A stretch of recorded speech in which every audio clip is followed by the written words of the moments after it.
आणि माता भागवती देवी, अरे आवाज दे बाबू याचा. माता भागवती देवी प्रसन्न झाली आणि वसुदेव नदीमध्ये उडी टाकला. उडी टाकता बरोबर पाणी त्याच्या तोंडापर्यंत आला. त्यावेळी वासुदेव चिंता करते, आता मी कसा जाऊ त्या पलीकडे, कारण मध्यंतरी नदी आडवी आहे, इकडे मथुरा आहे आणि तिकडे गोकुळ आहे. आणि तुमच्या देहाची रचना तशी आहे, गोकुळ एकीकडे आहे आणि मथुरा इकडे एका ठिकाणी नाही. आता आम्ही गेलो होतो ना मथुरा गोकुळला, तर नदी सुद्धा, नदीमधून महाभागवती सुद्धा त्या कृष्णाचा दर्शन घेण्यासाठी ते झटके मारत होती, हळवे मारत होती.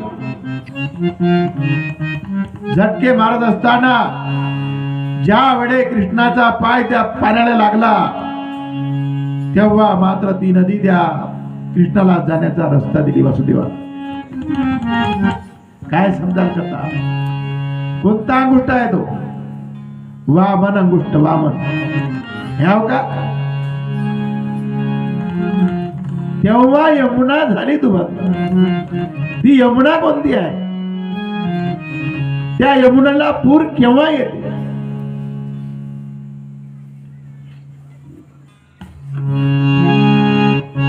वामन अंगुष्टाचा जेथपर्यंत प्रश्न होत नाही, तेथपर्यंत तुमची आमची सर्वांची कोणाचीही बाहेर येण्याची हिंमत, त्या गंगेतून बाहेर येण्याची हिंमत नाही. पण तो वामन अंगुष्ट तुम्हाला समजला पाहिजे. जेथपर्यंत तो वामन अंगुष्ट स्पर्श होत नाही, तेथपर्यंत कोणालाही तिथून बाहेर निघता येत नाही. उलट उलट प्राण्या फिर गोते घासी, भरला पूर मायेचा लोंढा, वाहून या जाशी.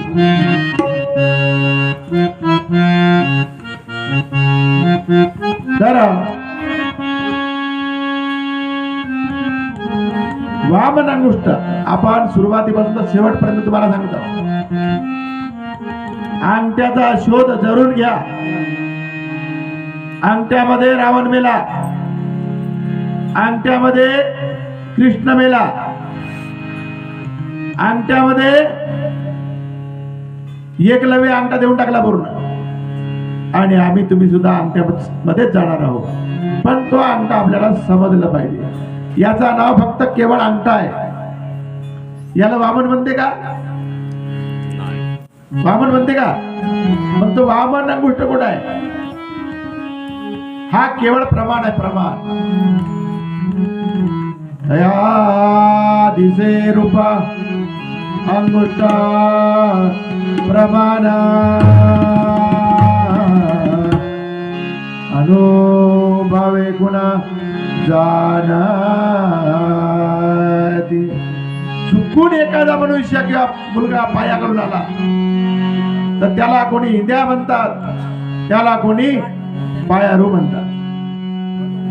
पण ज्याला वामन अंगुष्टाचा स्पर्श होते त्या मार्गाने येते, त्याला कधी हिंद्याही म्हणत नाही आणि त्याला कधी पायारू सुद्धा म्हणत.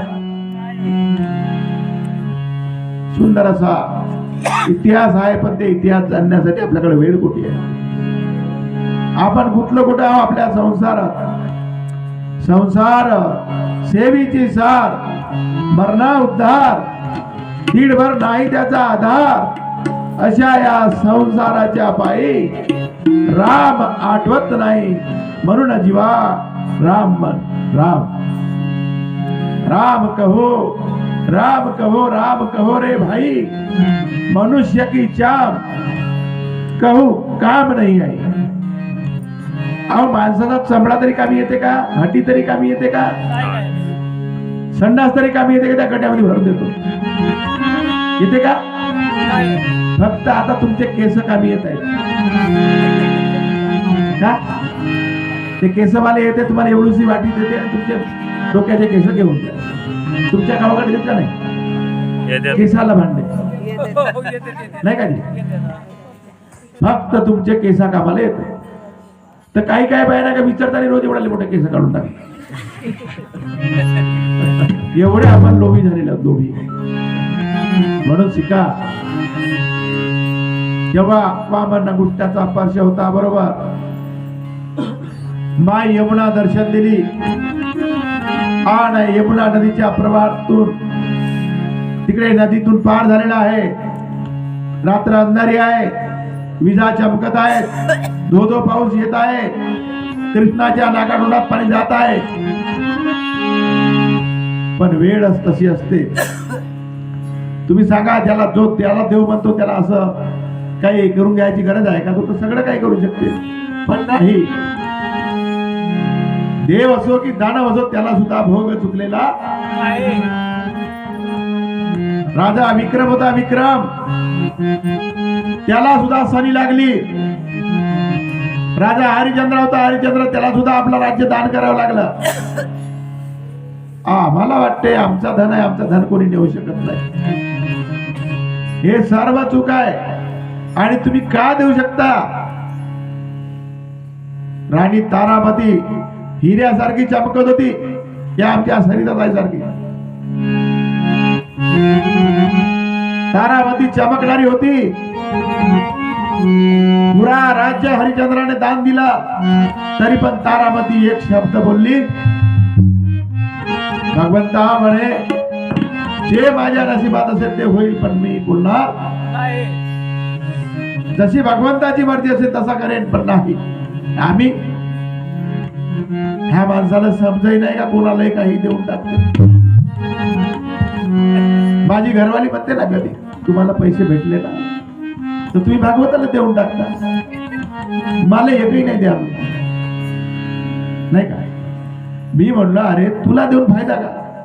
पोसत आहो ना आम्ही तुला भात देतो, भाजी देतो, कपडे देतो, घर दिलो, मुलं दिलो ना, तू का पाहिजे?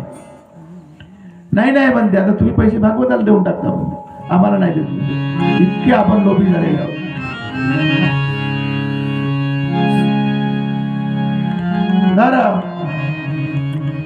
कृष्णाला घेऊन नदी पार झालेला आहे. नदी पार झाल्यानंतर गोकुळात गेला. ती योगमायाकडून जन्माला आलेली रोहिणीच्या पोटची कन्या आटोपलीत घेतला आणि रातचे 12 वाजता राजी माई यशोदा झोपलेली होती. यशोदाच्या वाड्यामध्ये ठेवून दिला बाळाला आणि तेवढ्या रात्रभर पावसामध्ये वसुदेव वापस आला आणि जहालामध्ये ती मुलगी घेऊन गेला. हातात मुलगी घेऊन आहे. तेवढ्यात कंसाला माहिती झाली. कंस जागे झाले, ताले बरोबर कुलपा लागले आणि कंस जागे झाला आणि क्रोधाने खडक घेऊन उठला आणि आला. तेव्हाही आकाशवाणी झाली, अरे कंसा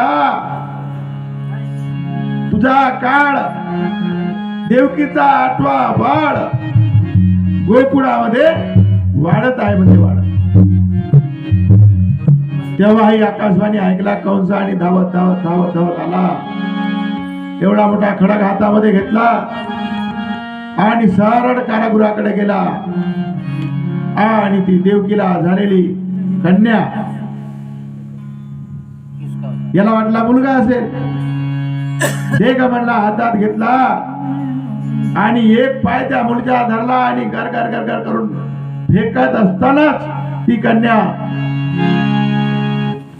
हातातून निसटून गेली आणि आकाश मार्गाने निघून गेली. आणि तेव्हाही आकाशवाणी झाली, अरे कंसा तुझा काळ गोकुळामध्ये वाढत आहे आणि तू काही वाचणार नाही म्हणे. कंस भयभीत झाला आणि आपल्या महालात निघून गेला. इकडे नंदराजाच्या घरामध्ये आनंदही आनंद, खूप आनंद नंदराजाच्या घरात. कारण नंदराजाला मुलं, हा सुंदर मुलगा पाहून नंदराजा खुशीत झाला, आनंदित झाला. आणि काय त्या मुलाचं लाड, घरी ब्राह्मण बोलला, भाट बोलला, गोदान केला, सुवर्णदान केला, अन्नदान केला, पैसे दान केला, लाडू जिलंबी जो काय पांदू ठाट. नंदाच्या द्वारी पाहो दाटन पारदान. नंदाच्या द्वारी पाहो दाटन पारदान. नंदाच्या द्वारी पाहो दाटन पारदान. आले भातवंती जन गाई करती गंधर्व गायन. आले भातवंती जन गंधर्व गायन. स्वर्गामधुनी देवत्याचे कौतुक पावती.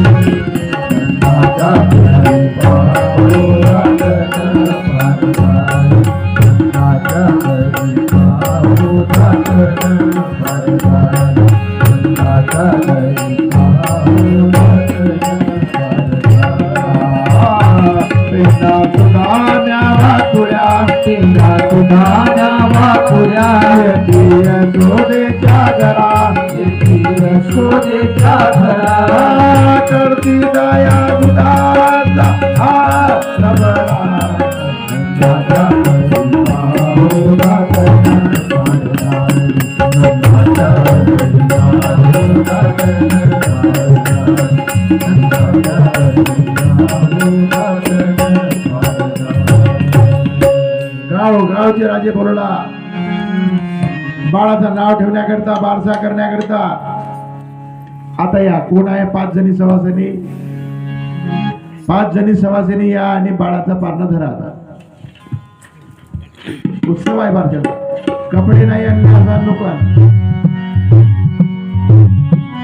पेढा नाही आणले असाल नका.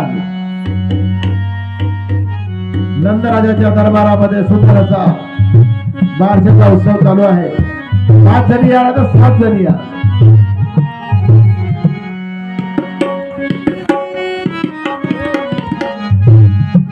लवकर या, भूक नाही लागली का तुम्हाला? 7 या, 5 या.